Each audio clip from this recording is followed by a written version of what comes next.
All right. So today we will be talking about militant nationalism. ठीक है, थोड़ा discuss किया था हमने कल what is militant nationalism and what is moderate nationalism. ठीक है, again the goal was same. ठीक है, to get self rule या to get some kind of autonomy in the British rule, but the modus operandi or the ways to operate were different.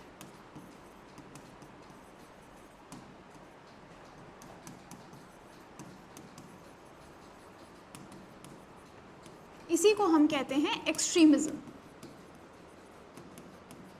Okay, सो जो हम moderates और extremist के दो group देखते हैं कांग्रेस में, these are the same ones, moderates and the either the militant nationalist or the extremist. Okay, now की feature जो था इनका मॉडरेट्स का क्या था, वो they never advocated for complete independence, है ना.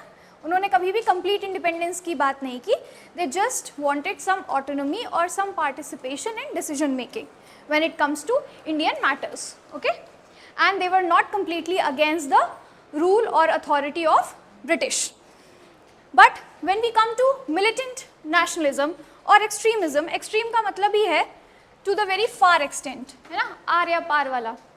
So they advocated for complete independence.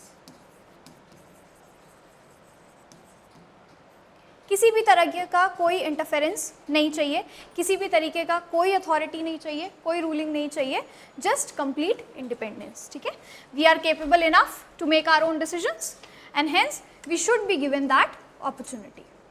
Alright, now there was difference in the ways to operate.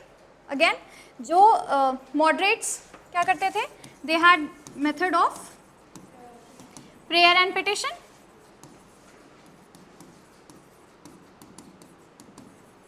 whereas extremists believed in direct action.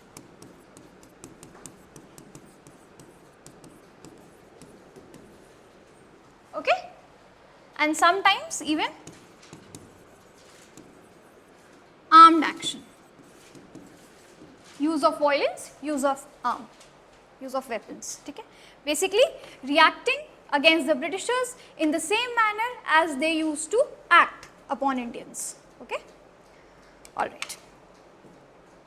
There were a few famous leaders in this group. Lal Bal Pal, again the trio, है ना. Then we have later हम देखते हैं औरोबिंदो घोष भी revolutionary बन के निकलते हैं. We have Ashwini Dutt, we have Bhagat Singh, more to be a revolutionary but again extremist in the ideology. And whoever who does not, you know, belong to the thought that we can sustain with the British, वो सारे लोग जो इस thought के against थे कि हम Britishers के साथ भी सस्टेन कर सकते हैं, वो सारे ही लोग एक्सट्रीमिस्ट आइडियोलॉजी में आ सकते हैं. हम इसमें महात्मा गांधी को रख भी सकते हैं और नहीं भी रख सकते हैं. Again Priyanshu, your favourite topic. Mahatma Gandhi की पर्सनालिटी ऐसी थी कि आप उन्हें किसी एक बॉक्स में फिट इन नहीं कर सकते.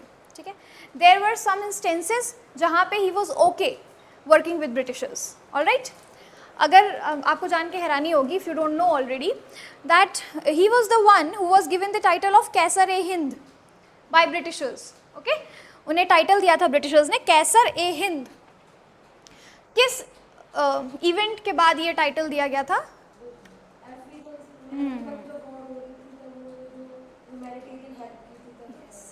Basically Africa was colony of Britishers. ठीक है, जस्ट लाइक इंडिया. अफ्रीका से वो क्या लेते थे ज़्यादा? Cheap labour. ठीक है, तो स्लेवरी ज़्यादा उन्होंने ब्रिटिशर्स ने वहाँ पे प्रोपोगेट की थी क्योंकि उनको चीप लेबर मिल जाता था वहाँ से. एंड ट्राइबल पीपल थे, इलिटरेट थे, उनको ज़्यादा आइडिया नहीं था. अफ्रीकन्स ने जब रेजिस्ट करना शुरू किया इस ब्रिटिश कॉलोनियलिज्म के अगेंस्ट, तो एक वॉर हुई जिसे बोर वॉर भी कहते हैं. ओके, एंड मैसिव किलिंग्स हुई थी. Lot of Africans died, lot of Africans. But Mahatma Gandhi, if I'm not wrong, I'm not very sure, if I'm not wrong, it was around 1930s के कुछ year में हुआ था ये. सो महात्मा गांधी तब तक यहाँ पे आ गए थे और यहाँ की पॉलिटिक्स में एक्टिव थे. ठीक है, Now in that war what Mahatma Gandhi did, he provided humanitarian aid to Britishers, यानी कि मेडिकल हेल्प प्रोवाइड करना, ब्रिटिशर्स के लिए फूड अरेंज करना, राशन अरेंज करना, उनके लिए मेडिसिन अरेंज करना इंडिया से, इसमें हेल्प की थी महात्मा गांधी ने। और उस वॉर के बाद जिसमें it was a huge massacre, ठीक है, you can imagine 10 times of Jallianwala Bagh, Jallianwala Bagh में जो हुआ था उसका 10 गुना ऑलमोस्ट। और चूंकि महात्मा गांधी ने उस टाइम पे हेल्प की थी ब्रिटिशर्स की, hence he was given the title of कैसर-ए-हिंद।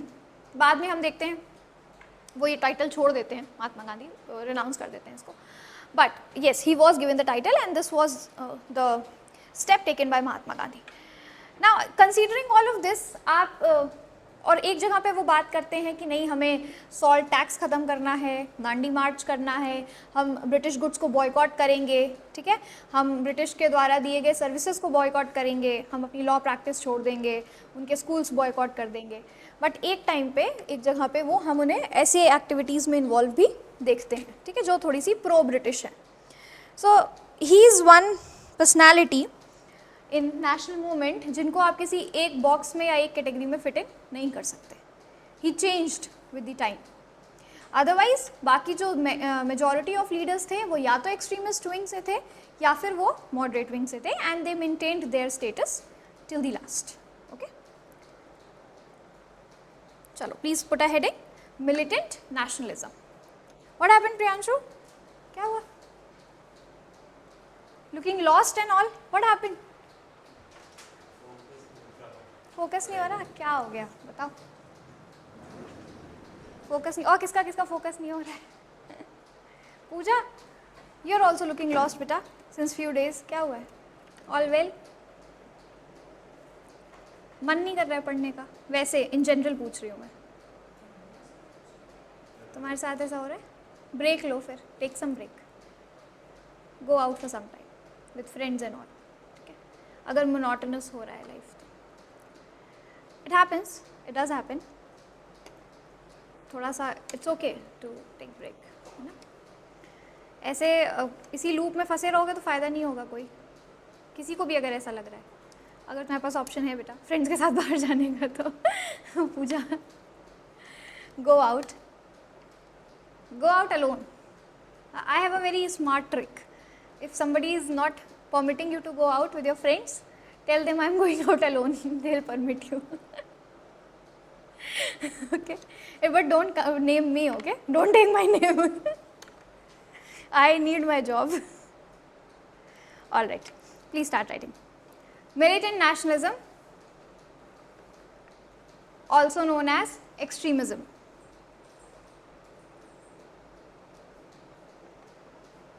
was a phase of Indian national movement that lasted from 1905 to 1909। इसके बाद हम कौन सा फेज देखेंगे? हाँ, they become a part of this, but major phase is Gandhian phase जो इसके बाद हम देखेंगे, है ना? अच्छा, when we talk about this phase, जो हम पर्टिकुलर ईयर्स की बात कर रहे हैं, हमने मॉडरेट नेशनलिज्म में भी देखा पर्टिकुलर ईयर, इसमें भी हम देख रहे हैं, तो इसका मतलब है कि इस ईयर में ये आइडियोलॉजी डोमिनेटिंग थी, ठीक है? ऐसा नहीं है कि बस इतने साल ही एक्सट्रीमिस्ट रहे पिक्चर में या इतने साल ही वो नेशनल मूवमेंट का पार्ट रहे, नहीं, they were always there, but since in this time period of 4 years 5 years, इसमें इनकी आइडियोलॉजीज डोमिनेटिंग थी, इनसे ज़्यादा से ज़्यादा लोग जुड़ रहे थे, ज़्यादा से ज़्यादा लोग इनकी आइडियोलॉजी को फेवर कर रहे थे। सेम विद द मॉडरेट्स, ठीक है, जब INC इस्टेब्लिश हुआ तो उनकी आइडियोलॉजी डोमिनेटिंग थी। ऐसा नहीं है कि एक्सट्रीमिस्ट के आने के बाद मॉडरेट्स एकदम ख़त्म ही हो गए या उनकी आइडियोलॉजी ख़त्म ही हो गई, ऐसा कुछ नहीं है। It's just that this period is the active period of certain ideology, ठीक है? बोलो बेटा। उसका टाइम भी है, एक्सट्रीमिस्ट फेज के मुकाबले काफी ज्यादा होता है, तो इसलिए हम एक मतलब आइडिया निकाल सकते हैं कि जो मॉडरेट्स का उनकी आइडियोलॉजी ने ज्यादा इम्पैक्ट ज़्यादा इम्पैक्ट किया था, उनका ज़्यादा डोमिनेंस था। एक चीज़ आप और नोटिस करो, मॉडरेट्स के केस में the leaders in the moderate section, moderate category came from well off families. उनके जो पॉलिटिकल कनेक्शंस थे they were stronger than the extremist and revolutionaries. बहुत सारे मॉडरेट्स ने एक्सट्रीमिस्ट आइडियोलॉजी को सपोर्ट नहीं किया, but in contrary to it जब मॉडरेट्स आए थे, जब आईएनसी इस्टेब्लिश हुआ था, तो बहुत सारे लीडर्स जो बाद में एक्सट्रीमिस्ट बन गए वो इनिशियली मॉडरेट्स के सपोर्ट में थे। एक्सट्रीमिस्ट ग्रुप आया कहाँ से? जब उन्होंने देखा कि मॉडरेट्स का जो तरीका है वो काम नहीं कर रहा है इंडिया के कॉन्टेक्स्ट में, then this contrary ideology came up, emerged, okay. लेकिन मॉडरेट्स का बहुत सपोर्ट नहीं था एक्सट्रीमिस्ट को, दैट इज़ वाई। और दूसरा, इनका तरीका जो था it was quite direct in the face, है ना, it was quite outrageous sometimes. कोई भी चीज़ जिसमें आउटरेज हो, जिसमें वॉयलेंस हो, वो बहुत दिन वैसे भी नहीं टिकती है। It has been a pattern. आप 1857 का रिवोल्ट देखिए, है ना, how brutally it was suppressed. वहीं पे आप कोई रिवोल्यूशन देखिए या सोशल रिलीजियस रिफॉर्म मूवमेंट देखिए, at least some of them have been implemented. कुछ को फाइनली इम्प्लीमेंट किया गया, जैसे आपका सती बैन किया गया, चाइल्ड मैरिज एक्ट आया, विडो रीमैरिज एक्ट आया, ठीक है। बट 1857 रिवोल्ट का क्या असर हुआ? It started on a very good note, it started very intensively, but it got suppressed. और उसके बाद हम वैसा कोई दूसरा रिवोल्ट नहीं देखते, बट हम रिवोल्यूशंस देखते रहते हैं। सोशो रिलीजियस रिफॉर्म्स जो हैं मल्टीपल लेवल्स पे देखते हैं, मल्टीपल फील्ड्स में देखते हैं। कंक्लूजन ये हो सकता है कि जो ये डायरेक्ट एक्शन के मुकाबले जो कामली जो वर्क करते हैं वो ज़्यादा इफेक्टिव है। यस यस, हम ये नहीं कह सकते कि वो 100% फुल प्रूफ था, ठीक है। मॉडरेट्स का तरीका भी 100% फुल प्रूफ था, या एक्सट्रीमिस्ट का तरीका एकदम ही गलत था। यही तो बैलेंस्ड अप्रोच आपको अपने आंसर में दिखानी है। आपको फेवर किसी को नहीं करना है, आपको कंप्लीटली क्रिटिसाइज भी किसी को नहीं करना है, ठीक है। It was a need of the hour. जब एक्सट्रीमिस्ट आए पिक्चर में, it was need of the hour, क्योंकि ब्रिटिशर्स ने मॉडरेट्स को फॉर ग्रांटेड लेना शुरू कर दिया था उस टाइम तक, right. So it was need of the hour to have some kind of change in the ideology or the modus operandi. जब वो चेंज आया, ठीक है, थोड़े समय के लिए आया, 4-5 साल के लिए आया, but it had its effect. हमें भगत सिंह वाला इंसिडेंट याद है, okay. So it had its effect. जैसे हम एक बड़ा मैंने अच्छा सा सुना था किसी से, सब आर्मी मैन से सुना था कि वी एसोसिएट डिफेंस, हम डिफेंस फोर्सेस को या डिफेंस की जॉब को सैक्रिफाइस से एसोसिएट करते हैं, हमेशा बलिदान से, है ना। हमारे पैराएसएफ का है भी बलिदान परमो धर्मा, बलिदान ही सबसे बड़ा धर्म है। लेकिन on ground in reality it is not about कि कौन सबसे पहले अपनी जान दे देगा, इट इज़ अबाउट कि कौन कितनी देर सस्टेन कर सकता है। आप अपनी कंट्री को डिफेंड सिर्फ जान दे के नहीं कर सकते, सैक्रिफाइस करके नहीं कर सकते। Yes, it is the utmost sacrifice, it is the utmost level of sacrifice one can do. But on ground reality क्या है? आपके एक्शन में क्या दिखना चाहिए कि आप कितनी देर सस्टेन कर पा रहे हैं, कितना ज़्यादा से ज़्यादा आप सस्टेन कर पा रहे हैं, है ना, कितना ज़्यादा से ज़्यादा सर्वाइव कर पा रहे हैं। Same applies here. हम रिवोल्यूशनरीज़ को याद करते हैं, हम उनके मार्टिडम के लिए उन्हें याद करते हैं, उनकी शहादत के लिए याद करते हैं, बट अगर हम देखें तो लंबे समय तक जो सस्टेन किए हमारे नेशनल मूवमेंट में या नेशनल पॉलिटिक्स में, हम उसी का आउटकम जो है वो देख पाते हैं on ground. If all the leaders would have been martyred like this, तो कॉन्स्टिट्यूशन बनाने के लिए, आगे के हमारे इंडिपेंडेंस के मूवमेंट को ऑपरेट करने के लिए, ब्रिटिशर्स से इतना नेगोशिएट करने के लिए रहता कौन? So everybody has its importance, ठीक है। आजकल का पॉलिटिकल माहौल ऐसा है ना, where one section of the freedom fighters are criticised and one section is praised heavily. It is okay to praise each and every one, ठीक है, सबका कॉन्ट्रीब्यूशन है तभी हम आज इंडिपेंडेंट हैं, but it is not okay to outrightly deny, completely deny the contribution of one section. जैसे हम मॉडरेट्स की अगर बात करें तो बहुत लोग हैं जो क्रिटिकल हैं उनके काम को लेके, पहले भी थे आज भी हैं कि उन्होंने अच्छे से काम नहीं किया। गांधी जी को लेके बहुत क्रिटिसिज्म है, that we got partition because of him, People accuse him like that कि उनकी वजह से ही partition हो गया. But my question arises here that was it only him? क्या सिर्फ वो responsible थे? Was it only him? क्या वही एक व्यक्ति थे जो इस चीज़ के लिए पूर्णतः responsible थे? नहीं, ऐसा तो नहीं होगा. Multiple factors रहे होंगे. जब इतना बड़ा decision हो रहा है किसी country में, definitely multiple factors रहे होंगे, है ना? So we must have balanced approach. History must be read and understood with balanced approach. अगर आप इतिहास पढ़ के biased हो गए तो मुझे लगता है कि वो that does not fulfill the purpose of studying history. आप अपने past को पढ़िए just to develop a unbiased and neutral approach towards everything. Okay? All right, 1905 to 1909 लिख लिया. It was a period in anti-colonial struggle. It was a period in anti-colonial struggle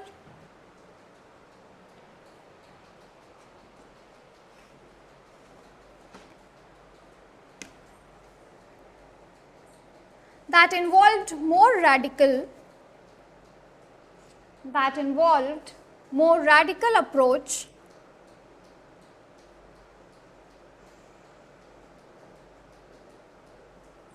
of agitation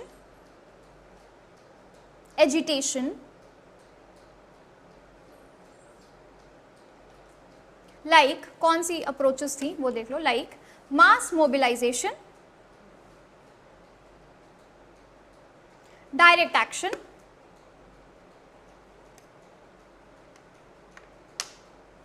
and even armed resistance to challenge British rule and achieve independence. अच्छा, one more thing over here. हम एक approach इनका देख रहे हैं, मास mobilisation, ठीक है, और हमने लिमिटेशंस ऑफ मॉडरेट्स में क्या देखा था कि it could not reach to masses, है ना, it got limited to, their ideology got limited to elite class only.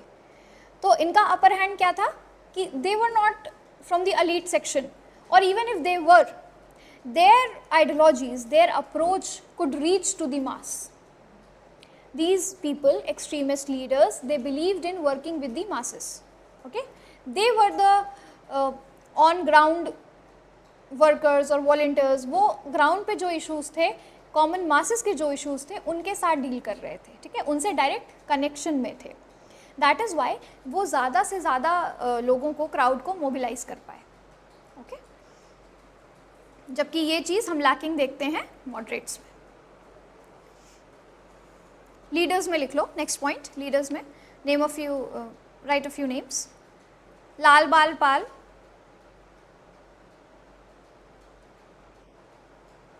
Aurobindo Ghosh, Ashwini Kumar Dutt. Now Aurobindo Ghosh is one personality.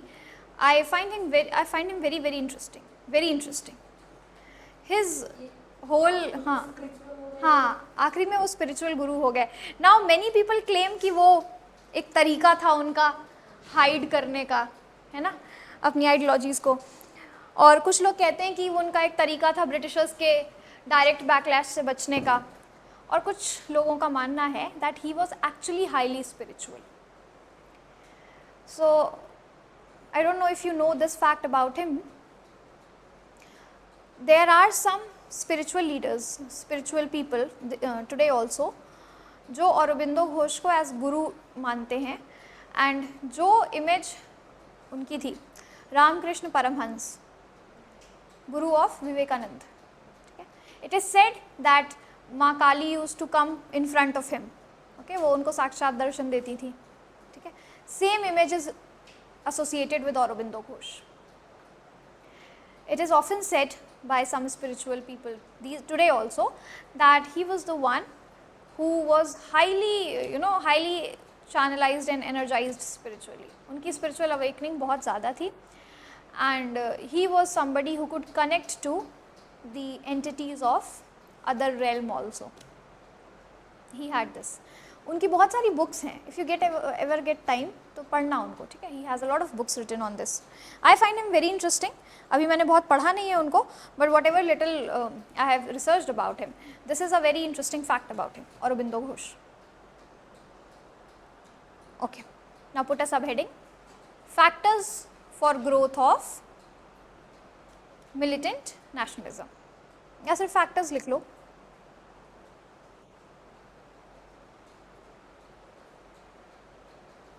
First is impact of British rule in India. Again, same way, exploitation, extreme taxation, ठीक है, suffering of people.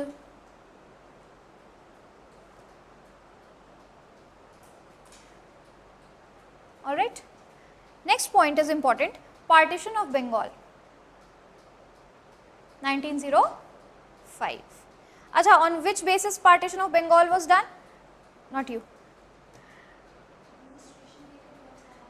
हाँ, yes. The area is too big to administer in one go.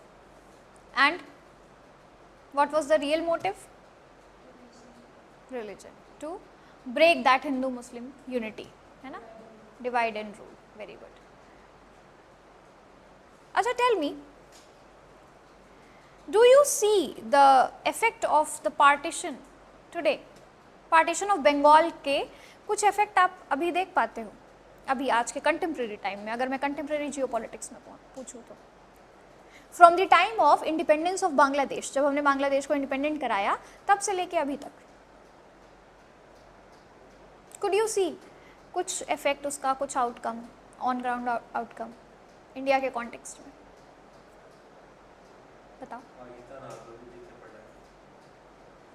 वो तो वैसे भी पढ़ा था, not a big deal, ठीक है, ये हम ही कह सकते हैं. वहाँ पे जो हमारे लोग हैं, इंडियंस हैं, वो बहुत ज़्यादा वल्नरेबल सिचुएशन में है. चलो वो तो अभी हम देख रहे हैं, अभी वहाँ का जो भी अनस्टेबल पॉलिटिकल सिनेरियो है ना. वैसे जो पार्टीशन हुआ था बंगाल का ईस्ट और west on the basis of Hindi, what you call, on the basis of language also and on the basis of religion also, उसका क्या इफेक्ट है आज? बंगाल के पॉलिटिकल सिचुएशन को देख के बताओ, जो अभी बंगाल में चल रहा है political situation before the election. Tell me, what do you see? One major problem.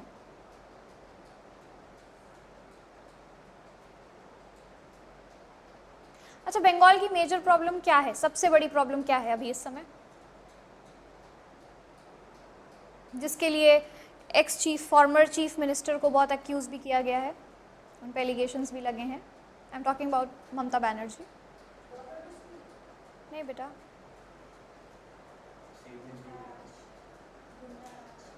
Okay, गुंडा राज, पर थोड़ा और एक और serious issue, immigration. The issue of immigrants, illegal immigrants, so to say. Bengal and Assam is getting densely populated. ठीक है, असम में इतनी population नहीं थी कभी. Neither Bengal had, but it is getting densely populated. Why? Because of illegal immigrants, right? Now, who are these illegal immigrants?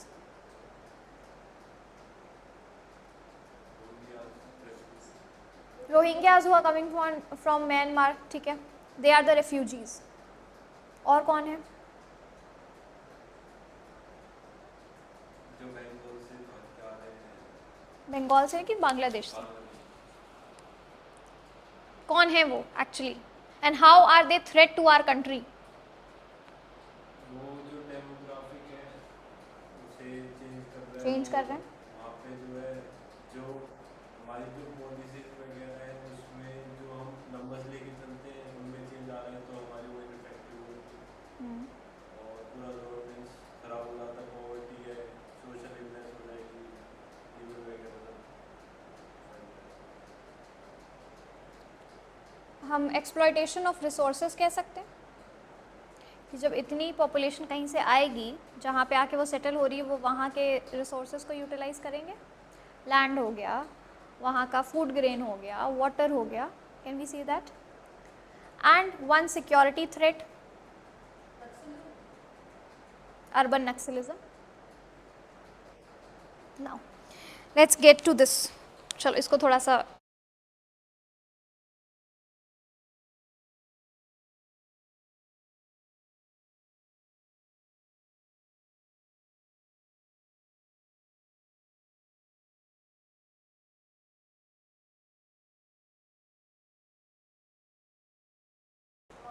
हाँ, that Marxism, ठीक है, मार्क्सिस्ट से वो इन्फ्लुएंस थे, फिर वो कम्युनिज्म में बदला, फिर वो बाद में नक्सलिज्म हो गया। हम अपने इंडिया में नक्सलिज्म को कैसे डिफाइन करेंगे? मैम की जो अर्बन की जो शहर थे और जो गांव है, मतलब गांव के शहर और जो जंगल है, जो वो शिफ्टिंग कल्टीवेशन वगैरह करते थे, उनके लैंड जो रिसोर्सेज थे उनको जो ये शहर वाले थे वो ले लेते थे, छीन लेते थे। तो उन्होंने रेवोल्यूशनरी आइडियोलॉजीज अपनाई और वो फिर एक ग्रुप बन गया, बढ़िया एक्सट्रीम आइडियोलॉजी वाले। वगैरह आ गए। और चलो ये this is directly related to history, ठीक है। It is related to the tribal movements. I give you context. Peasants पे एक्सप्लॉयटेशन चल रहा था ब्रिटिशर्स का of heavy taxation and land cessation, land जब्त करते लेते थे जो टैक्स नहीं पे कर पाते थे, ठीक है। मनी लेंडर से लोन ले लेके वैसे ही वो लोन के साइकिल में फंसे हुए थे, सारे कर्जे में फंसे थे फार्मर्स। नाउ ब्रिटिशर्स ने अपना फोकस शिफ्ट किया था ट्राइबल्स पे, ठीक है। Now who are tribals? People living in forest area, ठीक है, and they are completely dependent on forest for their living. वो अपना खाना भी फॉरेस्ट से ले रहे हैं, अपने खाना बनाने का फ्यूल, लकड़ी वगैरह भी फॉरेस्ट से ले रहे हैं, घर बनाने का सामान भी फॉरेस्ट से ले रहे हैं, इवन मेडिसिन्स वो उन्हीं जड़ी बूटियों का इस्तेमाल कर रहे हैं जो वहाँ पे मिल रहा है। साथ ही साथ जंगलों में पाई जाने वाली चीज़ों से ही वो कुछ हाथों से बने हुए प्रोडक्ट्स बनाते हैं, हैंडमेड प्रोडक्ट्स, और उन्हीं को आसपास के शहरों में या आसपास के गाँव में बेचते हैं टू अर्न द लिविंग, ठीक है। Now Britishers shifted their focus to the tribal areas. Why? Because they wanted the forest produce for themselves, especially the wood, the timber, ठीक है। If you have ever come across any British era furniture, अगर आप कभी देखें, आप online देखना, British era में यहाँ पे बहुत सारे इन लोगों के फार्म हाउसेज एंड ऑल होते थे, ठीक है, या ब्रिटिश रेसिडेंस होते थे या ऑफिसेज होते थे। उसके लिए the furniture was made from the very high and timber like शीशम एंड ओक, ऐसी बड़ी महंगी टिम्बर से वो अपने फर्नीचर्स एंड ऑल बनाते थे। अब वो आएगा कहाँ से? और उनको चाहिए लार्ज अमाउंट में, right, for their residences, for their houses and everything. कहाँ से आएगा? जंगलों से आएगा, ठीक है।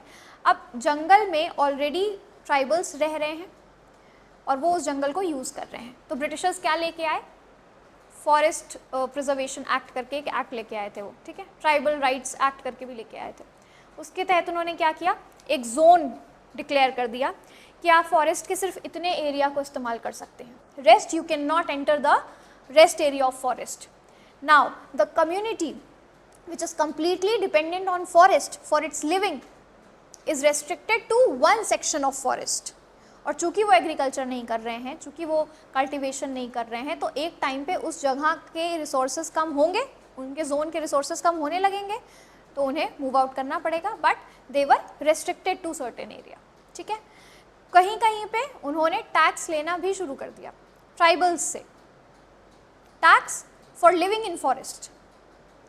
That same forest which was home to their community from generations, वो वहीं पैदा हुए हैं, वहीं उनकी डेथ होती है, वहीं उनकी जनरेशन्स पल रही हैं, सदियों से वो वहीं रह रहे हैं, बट उसी फॉरेस्ट में रहने के लिए टैक्स, ठीक है। तो इन्हीं सब से क्या हुआ? रेजिस्टेंस क्रिएट हुई, अपराइजिंग्स हुई, और फिर हम देखते हैं कोल मूवमेंट, भील मूवमेंट, वो पाइबा रिवोल्ट, ठीक है, सांथाल रिवोल्ट, बहुत सारे ऐसे हम ट्राइबल रिवोल्ट्स देखते हैं। चलो ये तो हो गया। Now when we got independence, ठीक है, जब इंडिपेंडेंस हमें मिली, जब कॉन्स्टिट्यूशन बना, तो we lagged somewhere in giving equal amount of focus to this tribal community. वो ट्राइबल कम्युनिटी जो ब्रिटिशर्स के राज में ऑलरेडी बहुत सफ़र कर रही थी, हम उस पर पूरा फोकस नहीं दे पाए, ठीक। सारा फोकस कॉन्स्टिट्यूशन मेकर्स का जो था वो इंडिया की ग्रोथ में और डेवलपमेंट पे रहा. And development can be done through modernisation of cities and to somewhat villages. ठीक है, हम विलेज तक ही मॉडर्नाइजेशन की बात कर पाए, ट्राइबल्स निगलेक्ट हो गए. नाउ इन दिस कम्युनिटी, चूँकि वो रेजिस्टेंस करना जानते थे, उन्होंने एक बार रेजिस्टेंस किया है ब्रिटिश रूल के अगेंस्ट. उन्हें लगा कि इंडिपेंडेंट होने के बाद भी हमारी गवर्नमेंट जो है वो ध्यान तो दे नहीं रही है. We are still neglected, we are still left out. हमारे यहाँ ना हेल्थ केयर है, ना एजुकेशन है. So many women die during delivery, during child birth, क्योंकि उनको प्रॉपर केयर नहीं मिल पाती है. बच्चे लिटरेट रह जा रहे हैं, उन्हें काम नहीं मिल पा रहा है, लिविंग का कोई तरीका नहीं है. वो 5 टाइम्स ज़्यादा प्रेवलेंट ट्राइबल कम्युनिटीज़ में. यस,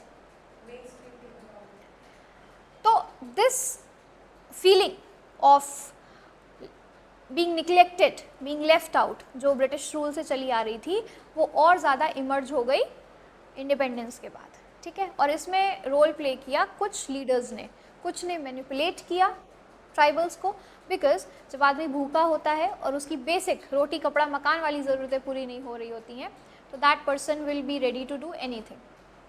ठीक है, फिर उसको नहीं समझ आएंगी आपके संविधान की बातें. Okay, so some leaders took advantage of this and they manipulated.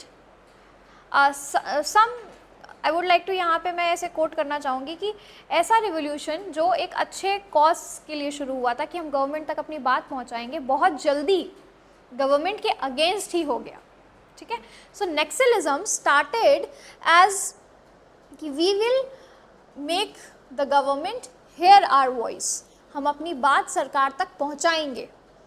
बहुत ये शुरू ऐसे हुआ था और बहुत जल्दी ही ये टर्न हो गया किसमें कि हम सरकार के ही खिलाफ हैं, हम कंप्लीट मशीनरी के ही खिलाफ हैं. यू हैव नो आइडिया बेटा how many civil servants, DMs, SDMs, IPS officers were killed, murdered, abducted, kidnapped by these Naxalites. और उसमें उन ट्राइबल लोगों की उतनी गलती नहीं थी. The main manipulation came from the leaders. And trust me, these leaders were funded. These leaders were already funded by China as well, and now in today's context by Bangladesh. Bangladesh में भी कौन? वो लोग जो अभी भी प्रो पाकिस्तान है. Not the native population of Bangladesh, not the local population of Bangladesh. ये जो था एज एन हिस्ट्री, जो मॉडर्न हिस्ट्री से ये यहाँ से मतलब वहाँ पर मैंने बताते हैं कि जो कम मार्क्सिस्ट अप्रोच से ये सीपीआई वगैरह, हाँ, तो फिर ये एक तरीके से तो उसी टाइम पे चालू हुआ था. हाँ, जब हमारे यहाँ कम्युनिस्ट पार्टी ऑफ इंडिया बनी थी 1923, फिर वो रेवोल्यूशनरी थे, आगे जो आएंगे वही मैं बोल रही हूँ आपसे कि शुरुआत हमारे यहाँ भी कम्युनिज्म की हुई थी. जब ये हम नेशनल मूवमेंट में एक कम्युनिस्ट पार्टी ऑफ इंडिया बनती है एम.एन. रॉय के अंडर. ठीक है, 1923 में वो एक कम्युनिज्म की आइडियोलॉजी को लेके आते हैं इंडियन नेशनल मूवमेंट में. It started with a good cause, but उनके आगे जो लीडर्स आए उस पार्टी में या उस पार्टी से एसोसिएटेड जो भी लोग आए, उसमें से not everybody had the same vision. Some people had some very destructive vision, और उसका रिजल्ट हुआ कि हमारे देश में एक पूरा नक्सलाइट रेड कॉरिडोर बन गया. ठीक है, which had the areas of Jharkhand, Chhattisgarh, Odisha, Maharashtra. Okay, which was named as red corridor.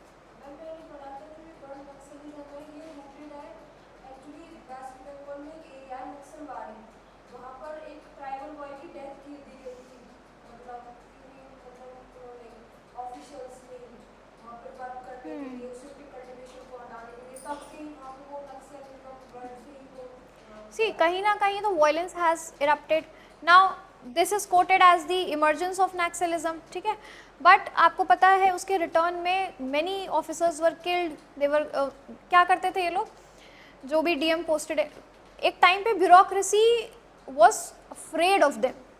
ठीक ठीक है, ब्यूरोक्रेट्स इस जगह पे पोस्टिंग लेना नहीं चाहते थे. They use to literally kidnap people. वो डीएम को, एसडीएम को किडनैप करके बंदी बना के रख लेते थे और सरकार से नेगोशिएट करते थे. फिर it is like kidnapping somebody and taking ransom money, फिरौती लेना. फिर एग्जैक्टली दैट, सरकार से नेगोशिएट करते थे. कभी अपने लीडर्स को जेल से छुड़ाने के लिए, कुछ अच्छे कॉजेज़ के लिए भी कभी कभी किया गया कि हमारे यहाँ रोड्स नहीं है, हेल्थ केयर नहीं है. बट ये जो एक्सट्रीम स्टेप्स ये लेते थे, वॉयलेंट स्टेप्स जो लिए गए लोगों को मारने का, उनको किडनैप करने का, they were often done with the sense of creating some kind of disruption or destruction within the government, within the machinery of the bureaucracy, कि देखो हम ये तक कर सकते हैं. And sometimes they had this very uncomprehendable demands, जैसे we will not let election happen in the tribal areas. आपको पता है कितने सालों तक इलेक्शन नहीं हो पाया है ट्राइबल एरियाज में. Then paramilitary forces were appointed with the election commission, मतलब इलेक्शन कमीशन की जो टीम वहाँ जाती थी, जो पोलिंग कराते थे, ईवीएम्स एंड ऑल ले जाके, बैलेट्स एंड ऑल ले जाके, उनके साथ पैरामिलिट्री की सिक्योरिटी को भेजना पड़ा. Now still paramilitary security is there. तब जाके तो आपने न्यूटन मूवी देखी है किसी ने? I recommend you to watch Newton. It is it features Rajkumar Rao and Pankaj Tripathi. It is based on this particular topic. देखना ये मूवी, ठीक है, Newton. So that in that Rajkumar Rao plays the role of officer of election commission, जिसको Naxal area में election conduct कराना है. And Pankaj Tripathi plays the role of a BSF officer who is appointed for the security of this election team. Please watch this movie, okay, it's very nice, very nice. So we were talking about urban naxalism, ठीक है. Now we सी, हमने data देखा है, हमने on ground reality देखा है कि 2014 में when the regime changed, when the government changed, बहुत सारा एक्शन लिया गया, direct action was taken against this Naxalism. Now Naxalism has taken such a रॉटन twist, I would say such a destructive twist, कि अपनी बात सरकार तक पहुंचाने से लेके फिर उन्होंने ब्यूरोक्रेट्स को अबडक्ट करना और सरकार पे प्रेशर बनाना शुरू किया, और it enhanced to killing soldiers of Indian army. So वो पूरा जैसे कॉन्वॉय जा रहा होता था, जो भी नक्सल एरिया से कॉन्वॉयज पास होते थे ना, कॉन्वॉयज मतलब काफिला जो इनकी गाड़ियों का जाता है आर्मी मैन की. So they have trucks when they have to transport from one place to another. They used to just blast the whole convoy, mines बिछा देते थे. And you can not imagine बेटा how many soldiers we have lost just in the areas without any confrontation. ऐसा नहीं कि मुठभेड़ हो रही है और उसमें तो जो लोग मरे हैं, जो शहीद हुए हैं, वो तो हुए ही हैं. Many soldiers have died just like that on the way, just going from one place to another, and the whole vehicle has been blasted. So it was a very, very dangerous situation back then. Now we have this data that Red Corridor has been cleared, almost cleared. Less than 2%. Okay. So yeah, we can see on ground also. हम इतना अब नहीं frequently ऐसे news सुनते हैं, but back then before 2014 it was immense. Now यहाँ पे बात सोचने वाली क्या है कि ये वो लोग हैं, ये वो ट्राइबल लोग हैं जो खुद को ट्राइबल कहते हैं, जो कहते हैं कि सरकार हमारे ऊपर ध्यान नहीं दे रही है, हमारे पास बेसिक नेसेसिटीज़ नहीं हैं, but they have the most advanced weapons with them. कैसे उनके पास लैंड माइन्स हैं, कैसे उनके पास ग्रेनेड्स हैं, how come they have most technologically advanced guns and all, AK-47 and all, how come they have, which simply means they are being funded by some organization whose aim is to disrupt the peace in our country or disrupt the security in our country. It is a clear internal security threat to our country. Right? Same question arises in your POK area. When youth of POK says that we cannot study, we don't have enough schools, we don't have enough job opportunities, then how come they have enough weapons to fire upon Indian army? How a mass of youth, a huge group of youth is ready to pelt the stones at army vehicles and army men? It simply means that they are being manipulated and being funded just to throw the stones. Now we see it has been decreased a lot, है ना? अब हम ऐसे नहीं सुनते हैं ऐसे कि पत्थरबाजी हो रही है या आर्मी में पत्थर भेजे जा रहे हैं. क्यों? क्योंकि बहुत स्टॉन्च एक्शंस लिए गए उसके अगेंस्ट, चाहे वो अर्बन नक्सलिज्म हो, चाहे पीओके में मिलिटेंसी हो. Okay, so if you see all of this, if you read all of this, it is all connected to the I would say it is all connected to the time of national movement itself. जब हमारे यहाँ ये national movement शुरू हुआ है, धीरे धीरे जैसे जैसे ये बढ़ता गया, अलग अलग ब्रांचेस, अलग अलग आइडियोलॉजीज, जैसे हम CPI की बात करते हैं, कम्युनिस्ट पार्टी ऑफ इंडिया, ठीक है, इनका इमर्ज होना और फिर सबकी आइडियोलॉजी में कुछ ना कुछ ट्विस्ट आना, कुछ ना कुछ ऐसा एलिमेंट आ जाना जो बाद में हमारी कंट्री के लिए ही प्रॉब्लम बन के खड़ा हो जाता है.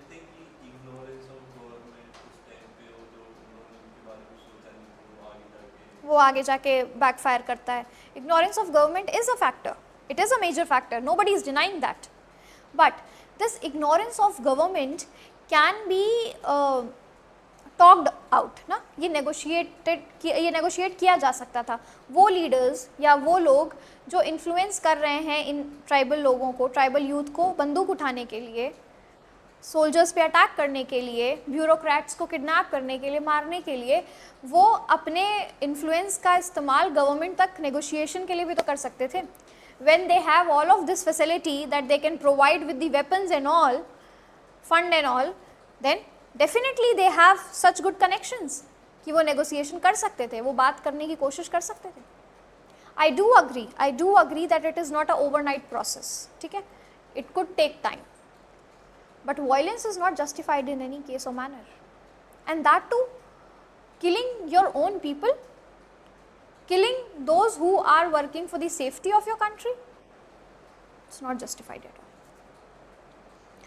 हम बहुत बड़ा इशू देखते हैं अफस्पा का, ठीक है, अफस्पा पता है आपको? नहीं. Now if you go to this north east area, ठीक है, वहाँ पे अलग ही इशू चल रहा है. नागालैंड को अपना अलग कंट्री चाहिए था एक टाइम पे, अभी भी चाहिए in some places. हाँ, yes, they want their own, their state should be declared as a country. वो disassociate होना चाहते हैं इंडिया से, ठीक है. Same was with Arunachal, same was with Manipur. Okay, so they were claiming independence, they were claiming to disassociate themselves from India. उनका भी यही concern था कि when we got independence, North East was neglected for a very long period of time. हमें भारत का part ही नहीं consider किया जाता है. तो वहाँ पे भी कुछ डिस्ट्रक्टिव एलिमेंट्स ने इस चीज़ का फ़ायदा उठाया और वहाँ की यूथ को मैनिपुलेट किया. You ask army man who have served in that area in 1990s era, वो बताएंगे आपको the level of militancy over there. वहाँ का तो हमें बहुत पता नहीं है ना, but I knew a few people who have served in those area in that time, back then. Situation was horrible. Northeast is always painted as a beautiful, calm place, which is, it is there. Okay, it is very beautiful, calm, very nice, genuine, sweet people are there. But there was a time when it was, having this very intense, destructive mindset. Now we have controlled it a lot. So AFSPA is like military rule, ठीक है. जब north east में situation बहुत ज़्यादा ख़राब हो गई थी, जब वहाँ पे वायलेंस रुक नहीं रहा था and the youth was constantly in the mode of attacking defence soldiers and Indian army and everything, then AFSPA is a rule which was implemented over there, which meant कि एक तरीके से कर्फ्यू, एक तरीके का कर्फ्यू समझ लीजिए आप, कि आप इतने बजे से इतने बजे तक ही दुकानें खुलेंगी, इतने बजे से इतने बजे तक ही लोगों को बाहर निकलना अलाउड है, एक जगह पे 4 लोगों से ज़्यादा इकट्ठा नहीं होंगे. आर्मी क्वेश्चनिंग के लिए किसी को भी उठा सकती है, ठीक है. हाँ, kind of martial law, kind of, ठीक है. हाँ, yes, so there will be no action taken against them. Yes, yes, they were allowed to question or they were allowed to even take action against any person जिस पे उन्हें शक हो, ठीक है, because the situation was so worse. But again हम reports देखते हैं तो हम देखते हैं अफस्पा के नाम पे बहुत ज़्यादा अट्रॉसिटी भी हुई. तो कुछ भी एक्सट्रीम में जाएगा और उसको काउंटर करने के लिए आपको एक्सट्रीम स्टेप लेना पड़ेगा, and anything in extreme will backfire. चाहे वो वायलेंस का बढ़ना हो, चाहे फिर उस वायलेंस को सप्रेस करने के लिए अफस्पा जैसे रूल लगाने हो, दोनों बैकफायर करेंगे. नागालैंड है, यहाँ पे सबसे ज़्यादा opium grow होता है, trade होती है, illegal activity Yes. होती है, Why? So it is close to the border of Bangladesh and Myanmar. मतलब कि ये रूट है, अगर आपको इंडिया में कोई ड्रग्स वगैरह इन्फिल्ट्रेट करवानी है तो Any kind of infiltration, not only drugs बेटा, human trafficking, organ trafficking, लोगों की किडनी निकाल के बेच देते हैं लोग, कहाँ जा रहे हैं वो सब, सारी किडनी इंडिया में नहीं बिक रही है, ठीक है, organs are being sold outside, smuggling, gold smuggling, है ना, because that route opens to Myanmar and Bangladesh, and you can also reach China from there, okay, yes, and it is densely forested area, इतने घने जंगल हैं कि आप सोच नहीं सकते, highly dense forest areas. So it is very easy for the local people to infiltrate from there. जो वहाँ के localites हैं, अगर क्योंकि वो तो वहीं के हैं तो they know the routes. Army को भी इशू होगा क्योंकि जो आर्मी मैन आ रहे हैं, जो सोल्जर्स आ रहे हैं, they are not used to that environment. They do not know the, you know, उन्हें नहीं पता कि कहाँ से कौन सा रास्ता वो निकाल सकते हैं इतने घने जंगलों में. इनफैक्ट मैम म्यांमार के साथ तो हमारी ट्रीटी भी है कि वो फ्री फ्लो कर सकते हैं Yes. एक दूसरे में एक एरिया में. We have very friendly relations with Myanmar. Myanmar is our ally, right? But this again gave the rise to Rohingya issue. जब म्यांमार में रोहिंग्या, अच्छा who are रोहिंग्या ये पता है? The minority Muslim community of Myanmar, ठीक है? तो Myanmar में जब रिजीम चेंज हुआ, कूप हुआ, तख्ता पलट हुआ और मिलिट्री रूल आया, ठीक है, तो ये माइनॉरिटी कम्युनिटी को बहुत ज़्यादा एक्सप्लॉइट किया जाने लगा, इतना ज़्यादा एक्सप्लॉइटेशन बढ़ गया कि इन्हें देश छोड़ना पड़ा, म्यांमार छोड़ के भागना पड़ा. म्यांमार की सिटीजनशिप की आउट हाँ, उनको मना कर दिया गया था, उनकी सिटीजनशिप को कैंसिल कर दिया गया था, that you are no more citizens of Myanmar, okay, and they were killed, women were raped, children were slaughtered, so they have to basically leave their country overnight. So thousands and thousands of Rohingyas left their country overnight and they just ran out of the boundaries. And out of the boundaries, what is the closest area? India. Okay? So they migrated over here. Now, yes, India helped initially. We have refugee camps and all. Bangladesh ने भी किया जितना कर सकते थे. But no country in the world can accommodate population of a country. कोई भी देश पूरी इस दुनिया में, कोई भी देश किसी दूसरे कंट्री के पूरे पॉपुलेशन को एकोमोडेट नहीं कर सकता, ठीक है, आप समझ रहे हो, इतने सारे लोगों का वेरिफिकेशन करना, इतने सारे लोगों को अपॉर्चुनिटीज प्रोवाइड करना, it is not humanly possible. Refugee camps were build but the camps were in very very miserable condition, very miserable condition. Again with those people who were suffering, with those victims, we see immigration of some destructive elements also. हम कुछ ऐसे लोगों का आना भी देखते हैं. आप कैसे पहचानोगे इसमें से कौन विक्टिम है कौन नहीं, है ना? Who have hampered the security of our country. Okay, so जब भी ये मास माइग्रेशन होता है कहीं से, it is a very big issue कि आपको नहीं पता the people coming from there are actually victim or they are coming with some other ill motives. Now today we face this issue a lot, ठीक है, हम देख रहे हैं आसाम में बहुत सारे रोहिंग्यास हैं, हम बंगाल में देख रहे हैं, ठीक है, they have migrated into basically all of northeast. And one thing, notice one thing in Delhi, you see people who are begging on the roads, आपको ट्रैफिक सिग्नल्स पे जो लोग दिखेंगे, people into the construction work, ठीक है, basically people living on the sides of roads, जो makeshift अपना tent बना के रहते हैं ना, आपने मेक शिफ्ट टेंट देखे होंगे, जैसे झोपड़ी जैसा जिसे हम कहते हैं, वो ब्लू वाला तिरपाल जो होता है ना वो लगा के। Initially it was thought that they are the nomadic community of our own country। हमारी कंट्री में बहुत सारी nomadic communities हैं, जैसे बंजारास है ना, वो ट्रैवल करते रहते हैं एक जगह से दूसरी जगह, उनका कोई फिक्स्ड शेल्टर नहीं है और वो जैसे छोटा मोटा काम करते रहते हैं। If you go from this, अगर आप मेन रोड पे जाएंगे यहाँ से जहाँ पे वो मिलन स्वीट्स है, and when you go to the main road, the highway side, the flyover side, you see people are selling matkas and all. Notice करना उनका घर भी वही है, वही उन्होंने जो झोपड़ी जैसा बना रखा है वही है। Now I am not saying they are Bangladeshis और something, they are Banjara people, मतलब they can be Banjara people. उनका काम ही यही होता है, they sell such things, small petty things, ऐसे अलग अलग जगह पे वो कुछ समय तक रहेंगे, साल 6 महीना एक जगह पे, फिर शिफ्ट कर जाएंगे कहीं और, फिर शिफ्ट कर जाएंगे। But you notice this in Delhi. I happened to be in Delhi for some work, and then I noticed something. There was a lady carrying a child and begging on the streets. Now again, this give rise to child kidnapping also. जो आपने देखा hospital से बच्चे गायब हो जाते हैं, छोटे बच्चे, small kids, newborns. They are used here. Not every lady is the mother. हाँ बिकते हैं, yes.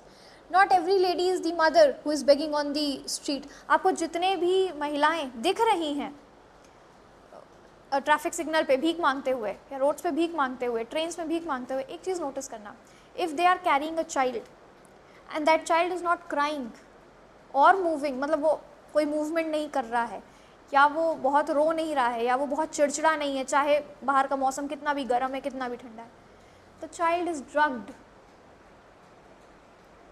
वो उनकी माएँ नहीं है। Those children are either kidnapped or just stolen. It is a proper business, beta. It is a proper organized crime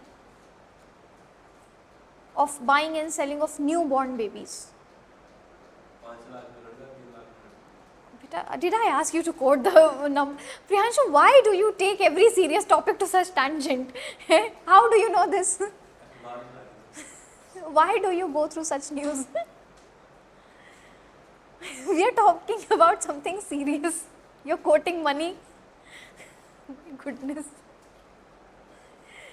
So this is a very big issue. I have gone through an editorial article in Indian Express on this. और अभी ये तुम notice करना, ठीक है? Whenever you travel any place, I'm not talking specifically about Delhi, कहीं पे भी देखना, if the child, and they are carrying the child in a very vague manner also, वो बहुत ही carelessly बच्चे को भी पकड़े होंगे. No mother will do that. And no matter how calm the child is, बाहर की धूप, गर्मी, बरसात, ठंड, उसमें बच्चे क्रैंकी होंगे, वो बिहेव करेंगे वैसा, ठीक है ना, वो रोएंगे, चिल्लाएंगे, चिड़चिड़े होंगे, कुछ ना कुछ बिहेवियर होगा उनके। आप नोटिस करना, इनके पास जो बच्चे होते हैं, दे आर मोस्टली साइलेंट और sleeping, they are drugged, okay, and they are used as props, object की तरह उनको इस्तेमाल किया जा रहा है, जस्ट टू बेग, क्योंकि बच्चा है हाथ में तो लोग शायद सिंपैथी में पैसे दे देंगे। It is a proper organised crime. And once these children are grown up, तब तक वो खुद इतने नशे के आदी हो जाते हैं। आप कैसे देख रहे हो 12-13 साल के बच्चों को सड़क के किनारे डाइल्यूटर सूंघते हुए, नशा करते हुए? Do you even know what kind of addiction या किस तरीके के नशे लोग करते हैं? Not everybody has the access to alcohol, specially these people living on the roads. आपको पता है किस किस तरीके के नशे करते हैं? Whitener, cough syrup, whitener which we use, हम वाइटनर यूज़ करते हैं ना, वाइटनर, उसको कभी स्मेल करना वाइटनर को, it has very sharp smell of spirit, बहुत ही ऐसी केमिकली सी। आपको स्पिरिट कभी स्मेल किया है आपने, जो इंजेक्शन से पहले लगाते हैं, that blue colour liquid to sanitise, उस बहुत ऐसी शार्प आपको स्मेल आएगी उसमें। नेल पॉलिश में जैसे कभी कभी स्मेल आती है। वाइटनर हो गया, cough syrup. Cough syrup is a very very major form of drug. किसी ने उड़ता पंजाब देखी? नहीं. तुम लोग बेटा अच्छी मूवी मत देखा करो. कहाँ संन्यास में हो तुम लोग? Add this also in your list, उड़ता Punjab. Your mind will be blown. जिस तरीके का ड्रग इशू उसमें दिखाया है पंजाब में, we all know Punjab is facing with a major drug issue right now, drug addiction. 15-15 रुपए में शीशी मिलती है वहाँ मेडिकल स्टोर्स पे. 15 रुपए, 20 रुपए, 50 रुपए. और छोटे छोटे बच्चे 10 साल 12 साल के खुद ही इंजेक्शन से लेके इंजेक्ट कर रहे हैं. कहाँ से आ रहा है वो? From where it is coming? From our very own neighboring country. चाहे इस साइड से चाहे इस साइड से. So these kids who are like this, है ना, उनको तब तक इतना नशे की आदत हो चुकी होती है क्योंकि बचपन से ही थोड़ा थोड़ा उन्हें ड्रग इंड्यूस किया जा रहा है. Now they are habitual of it and obviously they don't have money for the expensive drug. और वो उन expensive drug वो consume कर भी नहीं पाएंगे, उनको आदत ही उस चीज़ की हो गई है. Iodex which we use. Some people eat it. Do you know? Yes. In a small piece of cloth, they'll dip that cloth in diluter and then they'll keep sniffing it. Diluter. You know a lot, beta. You have some fishy companionship. You leave that. Somebody is giving you very deep information. Now I am worried about you. Shoe polish. Do you see the end of this? Shoe polish is a very common, way ये to. तो ठीक है, पर ये जो tent वगैरह लगा के रखते हैं, तो यहाँ पे ना ये जो डीएम वगैरह होते हैं ना, ये खुद कहते हैं अगर मैंने यहाँ पैर रख दिया ना, हर घर में से गांजे की पुड़िया मिलेगी. क्या होगा? Sorry. हर घर में से गांजे की पुड़िया मिलेगी. ये जो टेंट. हाँ, yes. What do you think, beta? Bureaucracy doesn't know about it. और पता है क्या वो कहते हैं कि यहाँ पे कौन है जो इन्हें पानी दे रहा है, बिजली दे रहा है? कहाँ से आ रहा है? कहाँ से आ रहा ये है? तुम्हारी कमाई के साधन है, तुम खुद पालते हो बीमारी और फिर हम पे दोष देते हो कि तुमने कर रखा है. How are even they surviving? Just tell me. कोई imagine करो, हमारे यहाँ एक दिन बिजली नहीं आए, पानी नहीं आए तो नहीं मैनेज हो सकता. बट इनके घर में you will see all the things. You will see TV, you will see fridge. In those झोपड़ीज only makeshift tents. और हम ये पता है एक झोपड़ी की मतलब ये जो बनाते हैं इसके महीने का किराया देते हैं. Yes. 300 रुपए, 4,000 रुपए, 2,000. और ये दे किसको रहे हैं? That is the question. ये लोकल पॉलिटिकल लीडर्स, हाँ, जिनको हम बाहुबली नेता कहते हैं किसी एक क्षेत्र के. ना पॉलिटिक्स, आपको क्या लगता है ब्यूरोक्रेसी इन्वॉल्व नहीं है इसमें? अभी गवर्नमेंट ने राइट टू क्या था, Right to privacy. फुटपाथ वाला सीन जो हो रहा है कि अब हर फुटपाथ में जो रेड लगा देते हैं. उन्होंने पहले गवर्नमेंट ने ये कहा था कि यहीं फुटपाथ पे आप स्टॉल्स नहीं लगा सकते, उसके लिए बड़ा केओस मचा. और इन्होंने वो रेड लाइट नाउ और मैं इन्हें कहाँ से बिजली ला रही है? Exactly my point. कहाँ से वो बिजली? कहीं से तो बिजली चोरी हो रही है ना. सबको सब बात पता है, डीएम वगैरह खुद कहते हैं कि now why can't bureaucracy interfere? क्योंकि इनके पास पैट्रनेज है किसी लोकल लीडर का, वहाँ से फ़ोन आ जाएगा, पॉलिटिकल प्रेशर आ जाएगा. आपको लगता है कि ये ऐसे लोग या जो इस ऑर्गेनाइज्ड क्राइम में इन्वॉल्व्ड हैं, आपको लगता है वो ऐसे ही सस्टेन कर पाएंगे बिना किसी स्ट्रॉन्ग पॉलिटिकल पैट्रनेज के? पॉसिबल ही नहीं है. लोग इतना ज़्यादा हाउस टैक्स देते हैं, गवर्नमेंट वगैरह पता नहीं कहाँ से लाता है. इनसे कोई वाटर टैक्स नहीं है, कोई हाउस टैक्स. क्या हाउस टैक्स वाटर टैक्स से देंगे? But they have their facilities. आप इनको हटा नहीं सकते.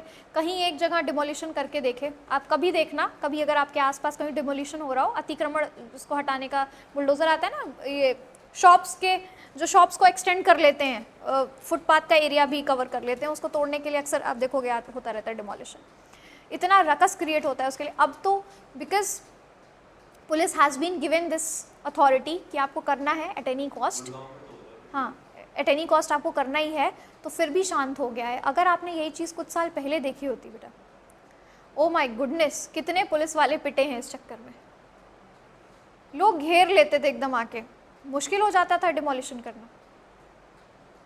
now the upper hand has been given to the police and the bureaucracy, तो ये हो जाता है। और आपको हाँ लिए भी गवर्नमेंट जिम्मेदार है कि इन्हें अगर छुट्टियां वगैरह हटा देंगे फिर accommodation दो, और वो भी बाहर के जो यहाँ के लोकल है उनके लिए। and all of them they have the ID proofs and everything, सब बना हुआ है, सब फर्जी बन रहा है, सबको पता है। Now my point over here of this whole of discussion, अच्छा we were talking about the kids who are raised ऐसे रोड साइड पे, फिर यही बच्चे जब बड़े होते हैं, the male child is into begging or some thefty work, petty work, है ना, चोरी चकारी में, या फिर वो खुद ही ड्रग्स पेडलर बन जाएंगे, and the girl child is into prostitution, either they are trafficked or they practice prostitution here also only, या फिर उनकी trafficking कर दी जाती है। So this is an organized crime और जिसकी रूट्स बहुत डीप हैं, वेरी वेरी डीप। बड़े से बड़ा आदमी, बड़े से बड़े लेवल का व्यक्ति और छोटे से छोटे लेवल का व्यक्ति इन्वॉल्व है इसमें, गरीब से गरीब और अमीर से अमीर। The poor are used as props and objects in this whole crime, and the richest or the riches are the one who are controlling or operating the system. Now, this is a very scary situation when we talk about our country. अभी थोड़ा better लग रहा है, monotony हटी, boring feel हो रहा था। Are you okay now? बेटा तुम इतना स्ट्रेस में मत आ जाया करो, it's okay. This is how we are dealing with things, this is how we have to deal with things. और मुझे नहीं लगता कि एक दिन में ये चीज़ें फिक्स हो सकती हैं या सही हो सकती हैं। आप बताओ कैसे होंगे? How? I don't see any and. हमारा जो स्ट्रक्चर है, कॉन्स्टिट्यूशन स्ट्रक्चर, वो यही ऐसे ही है। It's very difficult. वो चेंज हो तो कौन सी हो सकता है? हाँ, कुड बी। पॉलिटी ऐसी नहीं है नेशन में।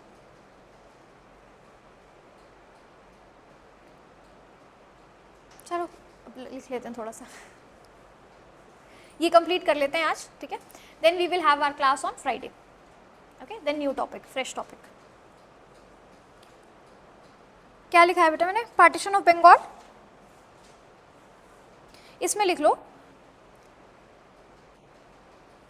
This event sparked nationwide protest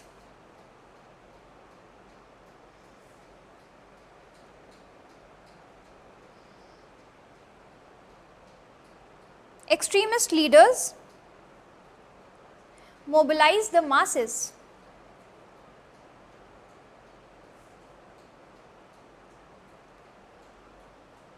next point, Swadeshi movement।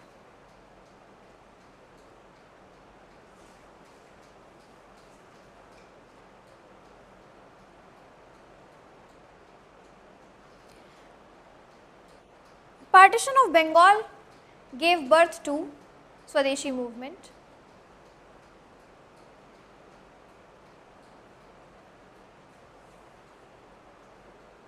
Boycotting British goods,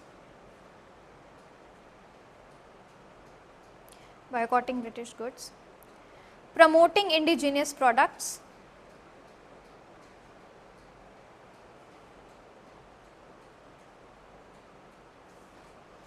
and employing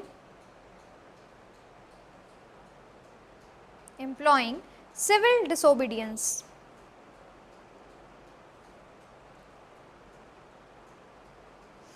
Revolutionary activities, next point है revolutionary activities।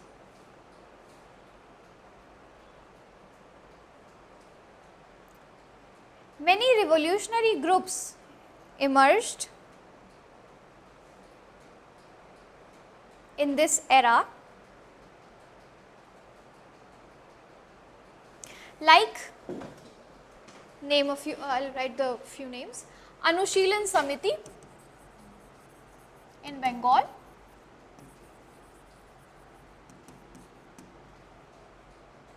Abhinav Bharat Society,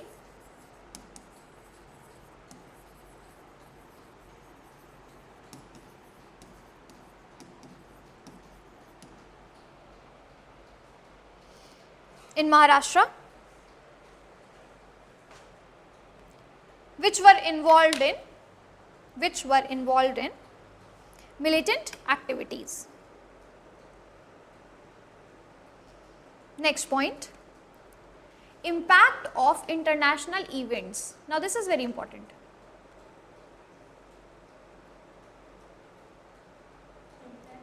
International events. Events like Russian revolutions, events like Russian Revolution of 1905 inspired the Indian radicals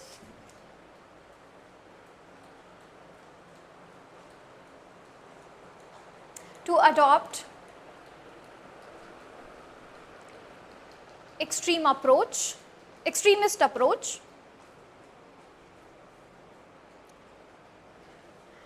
as they could see the effectiveness of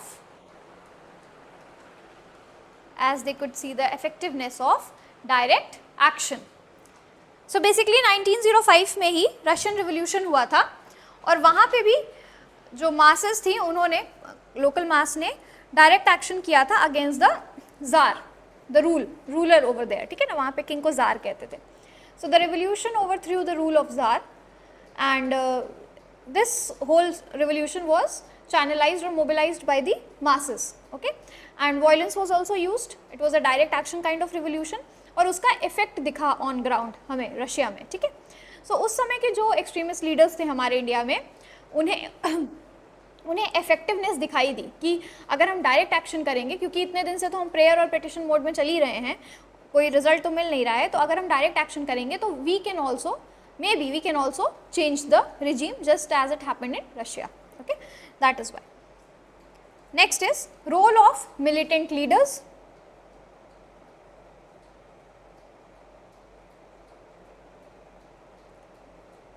Next point, increasing unrest and discontent.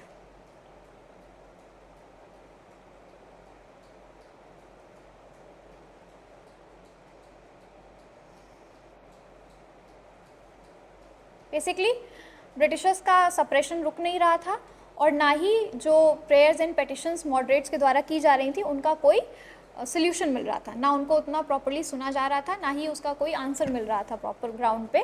So that is why बहुत सारे लोग जो थे, बहुत सारे जो common masses थे, वो इन मिलिटेंट नेशनलिस्ट के साथ या एक्सट्रीमिस्ट लीडर्स की आइडियोलॉजी से बहुत ज़्यादा सपोर्ट में आ गए उनके, ठीक है, because we are not able to make the Britishers listen to through our prayers, so we need to do some direct action, and this was the ideology which really incited many people on ground. Okay. Now put a subheading, merits of militant nationalism. क्या merits थी या क्या success मिली उन्हें? Yes, the very one, first one, mobilization of masses, first point. Extremist leaders were able to gain the participation of masses,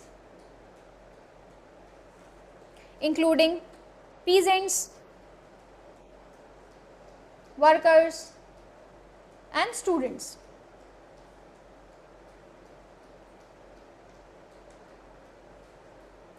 Second is radicalization of the movement. Radicalization क्या होता है? नहीं, not every time violence बेटा. What is radical or radicalization? अगर किसी भी चीज़ को हम कहें कि मेरी आइडियोलॉजी बहुत रैडिकल हो गई है या एक्सट्रीम एंड इंटेंस बिहेवियर, ठीक है ना, any extreme effort, any extreme step, that is radicalisation. Anything which is in extreme, that is radical. लिख लो इसमें, extremist radicalized the nationalist movement.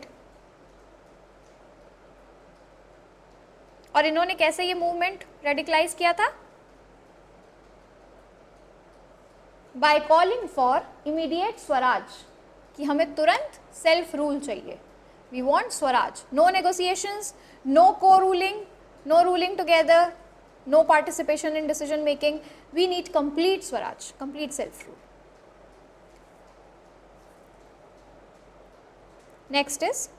Next point is international attention.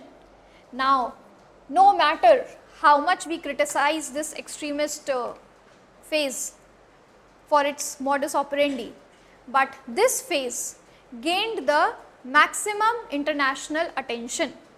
बाहर के leaders ने सबसे ज़्यादा ध्यान दिया था इस फेज़ में, ठीक है, इंडिया पे. मैनी जर्नल्स, मैनी न्यूज़पेपर्स ने कंटिन्यूसली रिपोर्ट किया रेडिकल मूवमेंट्स को जो इंडिया में चल रहे थे. इतना अटेंशन इंडियन मूवमेंट्स को इससे पहले नहीं मिला था, ठीक है. So this was a major achievement कि हम इंटरनेशनल अटेंशन ग्रैब कर पाए. इससे पता चला कि यहाँ पे ब्रिटिशर्स का क्या लेवल ऑफ एक्सप्लॉयटेशन चल रहा है, क्या ग्रीवेंसेस हैं इंडियंस के, क्या प्रॉब्लम्स फेस किए जा रहे हैं और ब्रिटिशर्स उसके बदले में कर क्या रहे हैं यहाँ पे, ठीक है ना. Are they even taking any action और not. So many media houses outside India have reported the radical movements, the extremist movements. लिख लो. Extremist tactics of mass mobilization and civil disobedience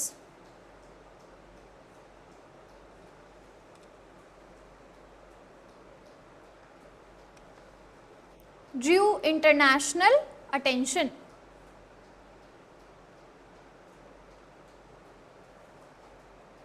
Gaining support for India's independence.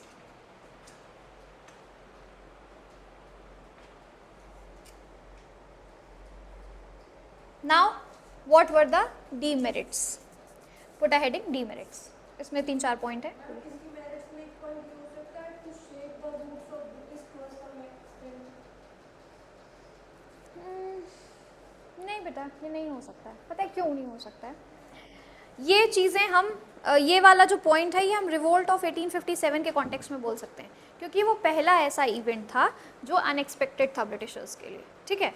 अब चूंकि वो एक बारी इस level का protest देख चुके थे, इस लेवल का इवेंट देख चुके थे, और उसके बाद भी छोटे छोटे पीजेंट मूवमेंट्स भी हुए, फार्मर्स ने भी किए, ट्राइबल्स ने भी किए, तो ऐसा तो नहीं था to shake the British roots. हम ये नहीं कह सकते, क्योंकि this was not something which was unexpected. They could expect this, they could anticipate this. उन्हें ब्रिटिशर्स को अंदाज़ा तो था ही कि एक टाइम पे people will go against this, ठीक है ना. ये मॉडरेट आइडियोलॉजी बहुत दिन काम नहीं करेगी. So there was this anticipation by the Britishers. ये वाला पॉइंट जो है ये आपका रिवोल्ट ऑफ 1857 में आ सकता है.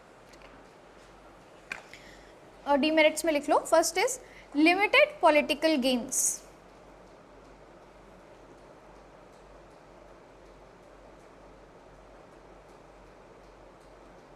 Limited political gains.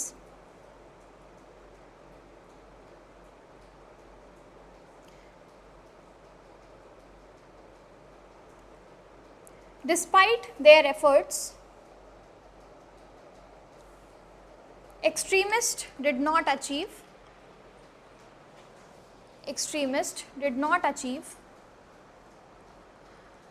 large political gains.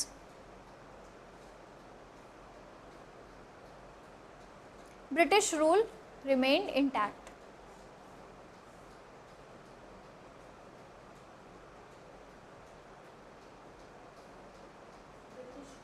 Remained intact. Second is repression and imprisonment.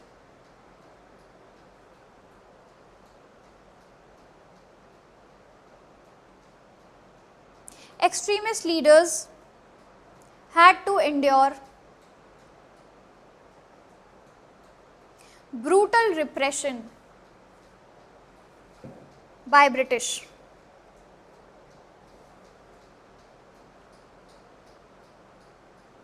including arrest and exile.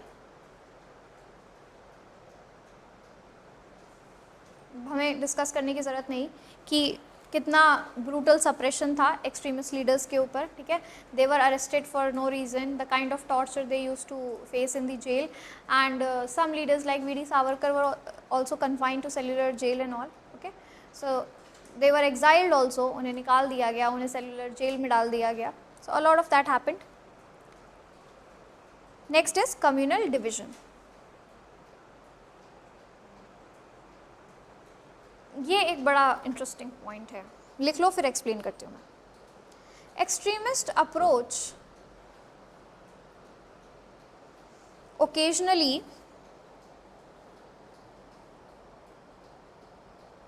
occasionally worsened the Hindu-Muslim tension.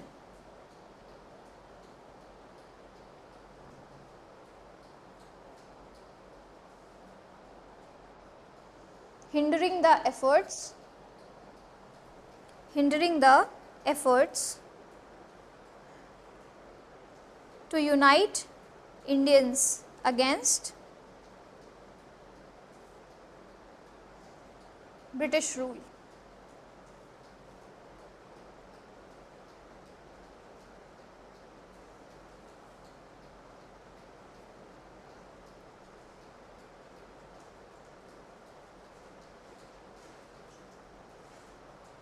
Now tell me, this is over, okay, this topic is completed.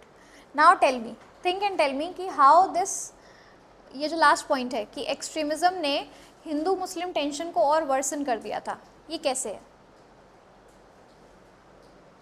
सोच लो पहले आराम से, फिर बताना.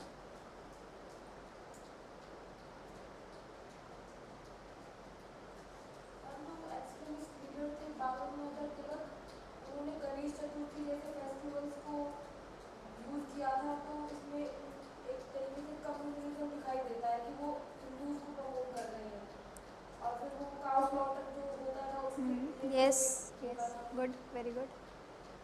Kanishka, beta.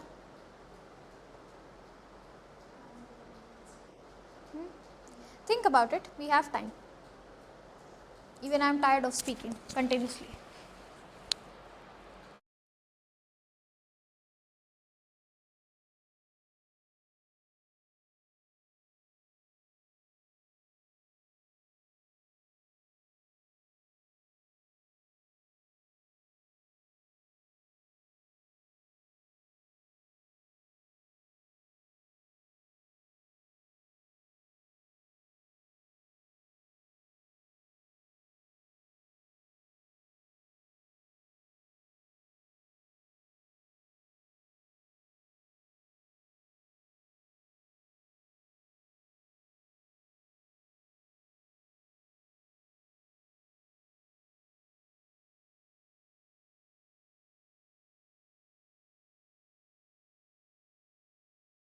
Critically examine how the extremist phase of national movement had worsened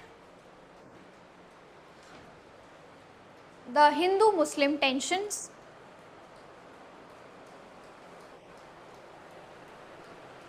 after partition of Bengal.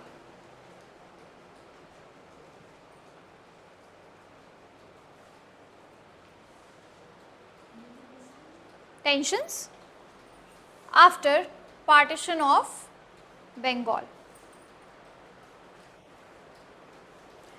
Approx 200 words में, ठीक है, and take help of net, take help of your what do you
है ना, यहाँ से started है।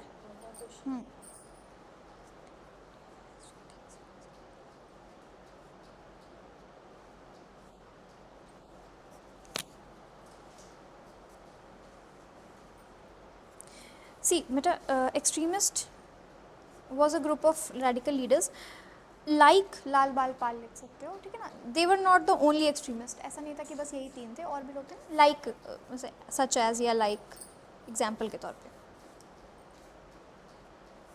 that promoted direct action against British rule।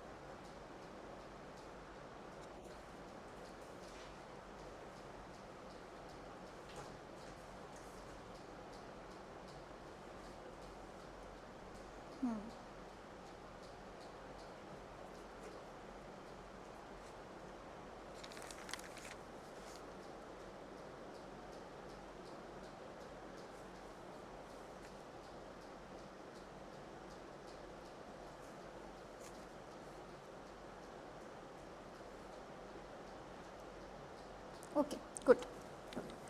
अब यहाँ पे ना जैसे एक चीज़ हमने हिंदुज़म पे फोकस करके ज़्यादा लिखी है, ठीक है ना, कि हिंदू लीडर्स थे, हिंदू मूवमेंट्स हुए जो एंटी इस्लाम थे कुछ कुछ जगह पे। एक चीज़ आप यहाँ इस्लाम के पर्सपेक्टिव से भी लिख सकते हो, that Muslim population did not have many leaders to what you call that, to propagate the ideology of unity. और क्योंकि मुस्लिम समाज में उस समय बहुत ज़्यादा लीडर्स नहीं थे, there was sir Syed Ahmed Khan, but later वो भी चेंज हो गए थे थोड़ा सा एंटी हिंदू आइडियोलॉजी की तरफ। तो आपने हिंदुज़म की तरफ से तो लिखा है एक पैरा में, you can also quote about the Muslim community that lack of rational thinking, lack of motivation, lack of people of influence in the community also made them or felt as if they were left behind, ठीक है। okay good written beta।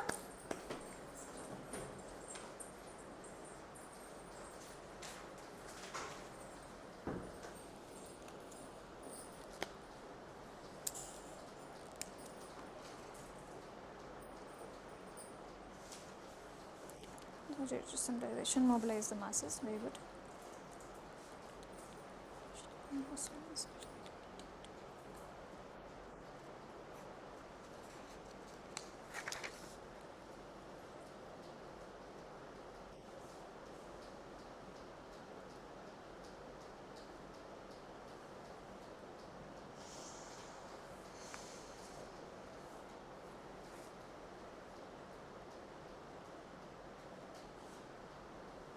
Very good।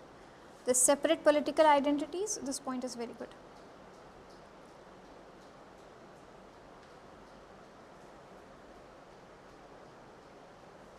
Separate electorates, very good, very good।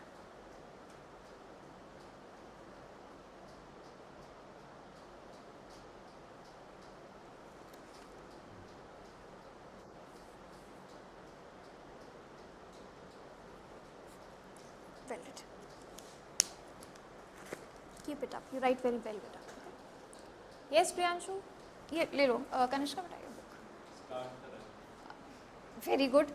what were you doing sir? बेटा पूजा,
administrative reasons बेटा, administration reasons नहीं, administrative.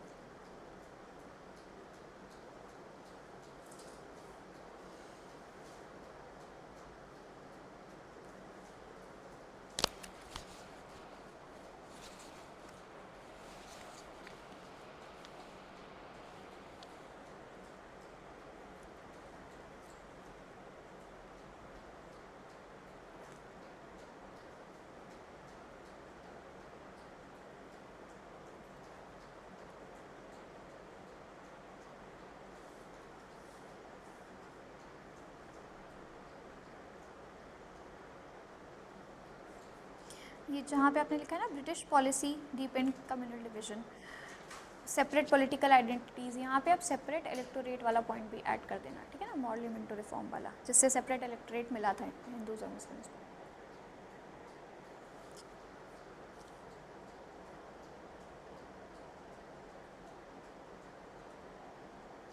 Very good, conclusion is good. Priyanshu,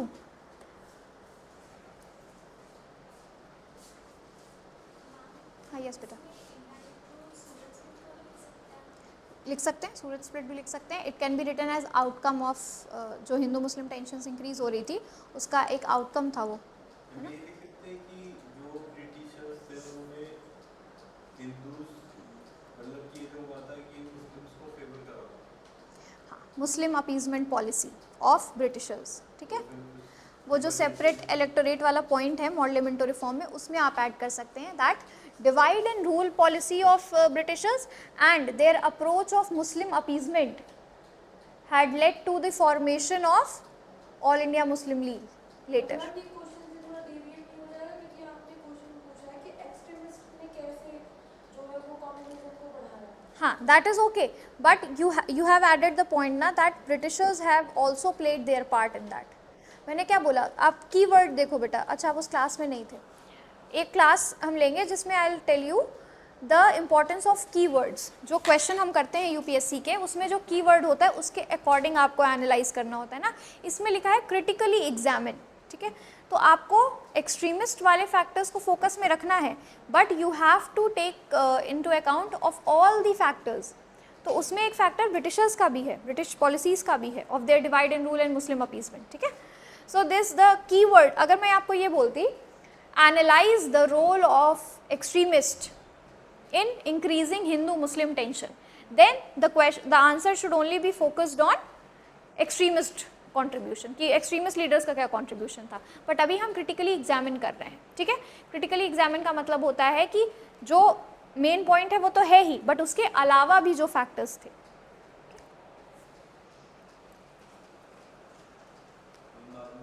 हाँ, अपने बाद में दिखाना बेटा तुमने तो। अच्छा, one question for homework, please write it down. Let me just take out that document.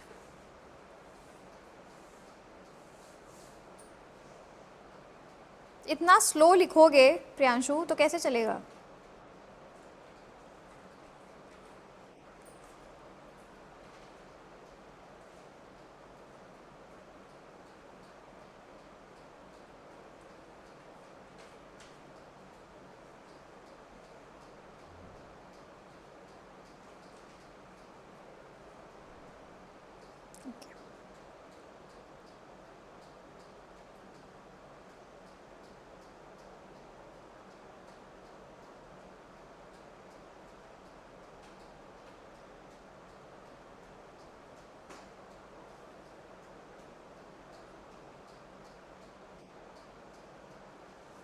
What were the various ways?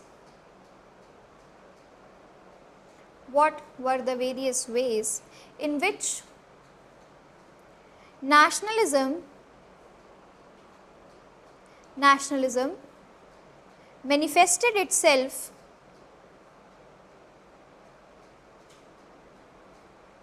in India during colonial rule?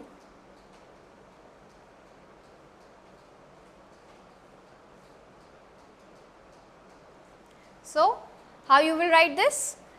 कि nationalism की feelings इमर्ज होने के या नेशनलिज्म का सेंस इमर्ज होने के क्या factors थे, क्या बैकग्राउंड था ऐसा।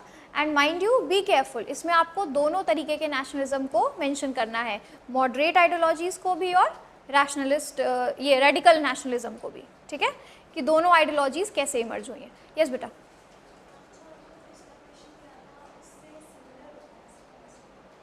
पिछला क्वेश्चन क्या था, एक बार रिपीट करना।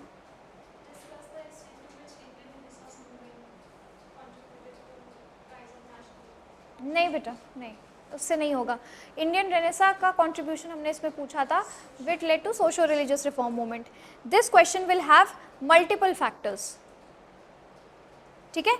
और यहाँ पे अब बेसिक डिफरेंस क्या है कि you will tell how moderate nationalism had emerged and how radical nationalism had emerged. Extreme ideologies कैसे इमर्ज हुई और मॉडरेट आइडियोलॉजीज कैसे इमर्ज हुई। Why the initial phase of nationalism was more inclined toward moderate ideologies and why the shift can be seen after some time towards the extreme ideologies, ठीक है, ये mention करना है। Okay, all right, then we will meet on Friday with new topic.